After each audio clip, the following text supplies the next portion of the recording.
السلام علیکم۔ تو بچوں، آج میں آپ کو سناؤں گی زیبرا کی کہانی۔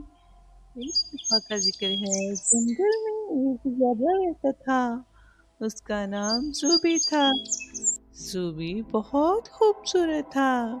اس کی کالی اور سفید داڑیاں اسے سب سے الگ بناتی تھی، لیکن زوبی کو ہمیشہ لگتا تھا کہ وہ دوسروں سے مختلف ہے اور کوئی اس سے دوستی نہیں کرنا چاہتا۔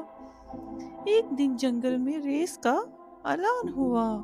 سب جانور بہت پرجوش تھے اور زوبی بھی اس دوڑ میں حصہ لینا چاہتا تھا، لیکن وہ سوچتا تھا کہ اس کی داڑیاں اس کی دوست نہ بننے کا سبب ہیں۔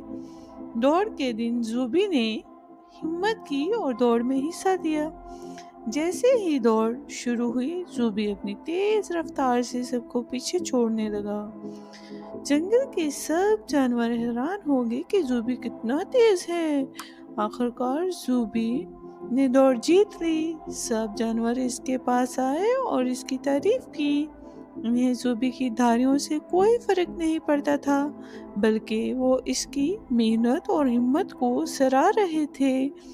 زوبی نے سیکھا کہ دوسروں سے مختلف ہونا کوئی بری بات نہیں، بلکہ ہمیں اپنی خاصیتوں پر فخر کرنا چاہیے۔